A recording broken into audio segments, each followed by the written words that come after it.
είμαστε σοβινιστές, αλλά είναι το καλύτερο. Ξέρουμε τι είναι σοβινιστές. Ξέρουμε τι είναι σοβινιστές, Την ιστορία με τους σοβινιστές την ξέρουμε. Να μην την πω,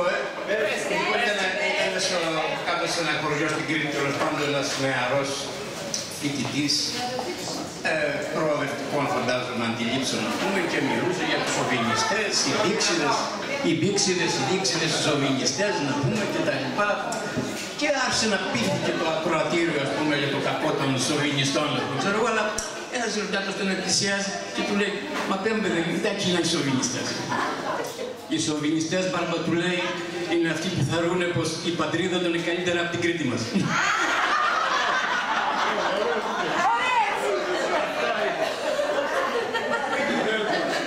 Και εμείς, σαν Κουρουφιανοί, μπορούμε να είμαστε όλοι οι σοβινιστές. Το χωριό μας είναι το μορφότερο και το καλύτερο.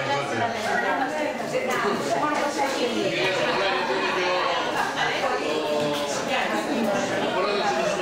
Ο πρόεδρος είναι το φουρβουρά, κορούδες φουρβουρά, είναι πράγματα.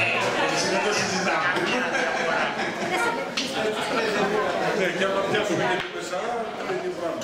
Απαστημά λοιπόν ο πρόεδρος με την προσέλευσή του. Καλώς ορίσατε όλοι, κουρουδιανοί και φίλοι, νύφες και γαμπροί.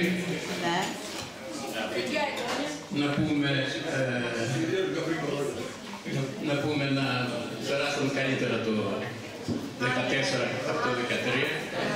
Το 13 μας ταλαιπώρησε αρκετά. Και το 14 ψιλοπήκε με κάποια προβλήματα, ναι, μαστίζουμε. Αλλά εντάξει, τώρα τι να κάνουμε. Είναι και στη φύση των ανθρώπων και αυτό.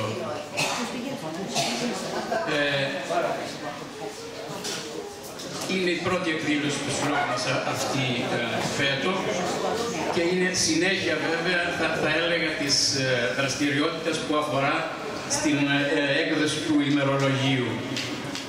Θα πω δύο λόγια για το ημερολόγιο, δεν ξέρω αν το έχετε πάρει όλοι, αν δεν το έχετε πάρει όλοι. Διατίθεται εδώ στο Ταμείο των Λιβάντων.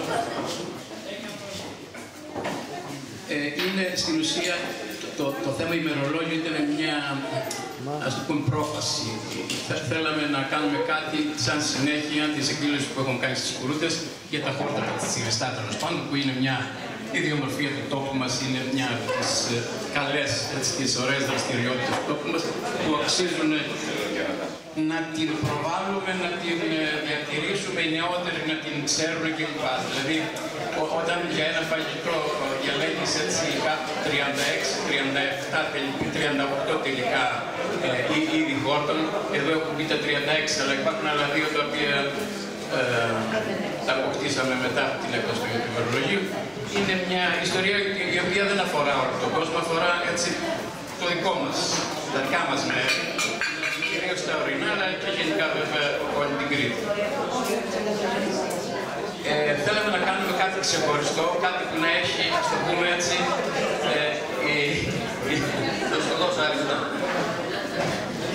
να είναι, ας το πούμε έτσι, υπερτοπικής σημασίας, κάτι που θα προωθεί γενικά έτσι μια ιδέα και θα κάνει και γνωστό στο κάτω το χωριό μας. Εκτιμήθηκε πολύ από πολλά και ανθρώπους έτσι αξιόλογους, αλλά και ακόμα και ιδρύματα και οργανισμούς. Ένα από τα ιδρύματα που εκτίμησα την προσπάθεια είναι και το Μουσείο Μπενάκη, ας πούμε, το οποίο διέθεσε τα ημερολόγια μας, αλλά και κυρίως το Μορφωτικό Ίδρυμα της Εθνικής Τράπεζας, που ο πρόεδρος καταγωγητεύτηκε από όλη αυτή την ιστορία και μας πρότεινε να κάνουμε μια έκθεση με τα πρωτότυπα αυτά, ας πούμε, δηλαδή τα κάδρα αυτά που έχουμε φτιάξει. Αυτό θα γίνει τώρα το Μάρτι. Η ημερομηνία καταρχήν έχει πει για τις 7 του Μάρτη, δεν είναι σίγουρο, δεν έχει κλείσει ακόμα, θα κλείσει όμως πολύ σύντομα, θα το ανακοινώσουμε βέβαια. Και αυτό φέρνει στην επικαιρότητα το χωριό μας και τον τόπο μας έτσι, με θετικό πρόσωπο. Γιατί πολλές φορές τα μέρη μας ακούγονται και με την αρνητική τους διάσταση δυστυχώς.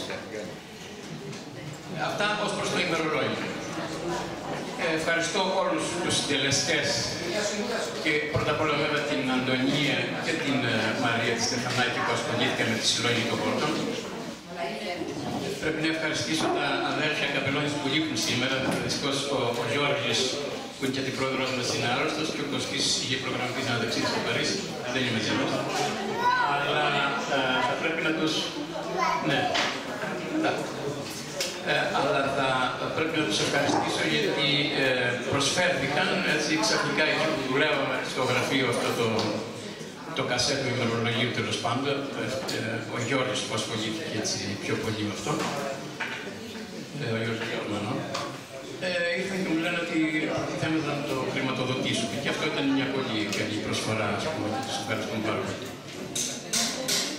Ναι, θέλαμε να δουλέψουμε γι' αυτό, γιατί θέλαμε όχι μόνο να κοιτώσουμε τα χρήματα, ας πούμε, για κάποιον γραφίστα ή κάποιον σχεδιαστή που θα έκανε αυτό, αλλά θέλαμε να ελέγξουμε και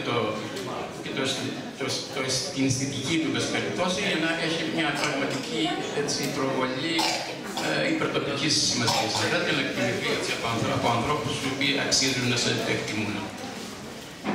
Αυτά ως προς το ημερολόγιο, φαντάζομαι θα ήθελα να ευχαριστήσω επίσης ανθρώπους που προσφέρθηκαν πολύ να το διαδώσουν. Και θα ήθελα να πω μόνο δύο ονόματα που ήταν οι πρωταθλήτριες και στην ίδια η Αργυρούλα τέλος πάντων και η Μαριάννα, δεν ξέρω, η Μαριάννα δεν έχει έρθει. Διαθέσαν τα περισσότερα, δηλαδή χαρίσαν στους φίλους τους, τέλος πάντων κάνουν μια κινητοποίηση σημαντική, αλλά και πολλοί άλλοι. Βέβαια δεν μιλάω για τα μέλη του Συμβουλίου, μιλάω για τους εκτός Συμβουλίου. Οι χωριανοί στο χωριό. Και οι χωριανοί προφανώς που αγόρασαν, κοίταξαν, οι χωριανοί υποχρεούνται και αυτοί να υποστηρίξουν την προσπάθεια. Δεν μιλάω για τους ανθρώπους, τους χωριανούς που αγοράσαν, γιατί φυσικά και έχουν υποχρέωση να το αγοράσουν για να δείξουν και την καλή τους διάθεση και σε εμάς που δουλεύουμε και σε όσους από αυτούς που δουλεύουν για αυτή τη δουλειά. Τα χρειαζόμαστε τα χρήματα αυτά, γιατί ο σύλλογος μας προσπαθεί και κάνει πράγματα. Δηλαδή και οι εκδηλώσεις που κάνει, τις κάνει στο χωριό, ας πούμε, χωρίς εισιτήριο ή χωρίς αυτό, αλλά και κάνουμε και δουλειές. Δηλαδή η δουλειά αυτή του Παλιόμιλου που αναστηλώσαμε τον Παλιόμιλο είναι μια πολύ σημαντική δουλειά που έχουμε σκοπό να συνεχίσουμε σε παρόμοιες δράσεις, ας πούμε, γιατί πρέπει ορισμένα πράγματα να τα εκτιμήσουμε και χάνονται από μπροστά μας, ας πούμε, και μετά λένε πώς το αφήσαμε. Και μια και βρισκόμαστε σε αυτό το, ας το πούμε, σε αυτή την το πώς, ας το πούμε, το έντος εισαγωγικών, θα πρέπει ό,τι μπορούμε να αντιληφθούμε, να το εκμεταλλευτούμε και να το δουλέψουμε έτσι με τον σωστότερο τρόπο. Και θέλω να πω ότι ένας νερόμυλος στις Κουρούτες και γενικά σε αυτή την περιοχή έχει εξαιρετική σημασία, γιατί οι Κουρούτες δεν είναι ένας τόπος με νερά. Δηλαδή το να αποφασίσεις ότι θα φτιάξεις ένα νερόμυλο εκεί που το νερό τρέχει μόνο από ριακάκια, ας πούμε, και από τσιγκουνάκια, είναι μια εκδήλωση, ας πούμε, μια έκφραση το πόσο αγωνίζεται ο άνθρωπος για να επιβιώσει, ας πούμε, σε πάρα πολύ δύσκολες συνθήκες. Και αυτό αντιστοιχεί σε δουλειά και σε θυσίες ανθρώπων, ας πούμε, που αγωνιστήκαν για να κρατήσουν αυτή τη φύση, τέλος πάντων, και αυτή την περιοχή όρθια, να επιβιώσουν και να φτιάξουν τα δικά τους. Λοιπόν, να μην πω περισσότερα άλλα πράγματα, θα προχωρήσω στην κοπή της πίτας με τις ευχές, είπαμε, για το 2014. Η πίτα εδώ συμβολικά θα το πει, θα μοιραστούν τα κομμάτια του καθένα. Δεν έχει φλουρί το κάθε κομμάτι, αλλά θα γίνει με τους αριθμούς που πήρατε μια κλήρωση. Το αντικείμενο είναι ένα βιβλίο και αυτό αναφέρεται στην ιστορία γενικά της Κρήτης, δηλαδή μέσα από τη διαχρονική ιστορία της Κρήτης, αναφέρονται γεγονότα και καταστάσεις από επιστήμονες. Είναι πολύ ωραία έτσι να ξέρει κανείς. Πότε θα κάνει εσύ. Μόλις τελείωσα στο δώσω να πεις ένα τραγούδι.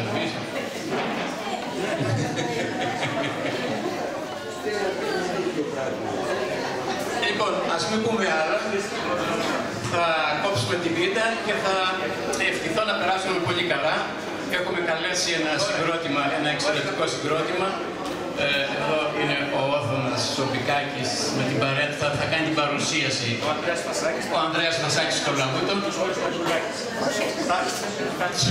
Και ο Σπύρος Πετρουλάκης στο ούτι. Το ούτι δεν είναι πάρα πολύ συνηθισμένο στην Κρήτη, είναι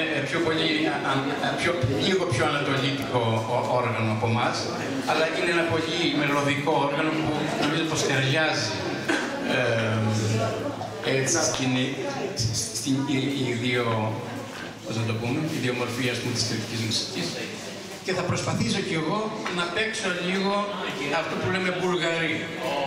Είναι το κατεξοχήν κριτικό όργανο έγχορδο, το μπουζούκι της Κρήτης, ας το πούμε έτσι. Λοιπόν, καλή ακρόαση, καλά να περάσουμε και θα τα πούμε και μετά.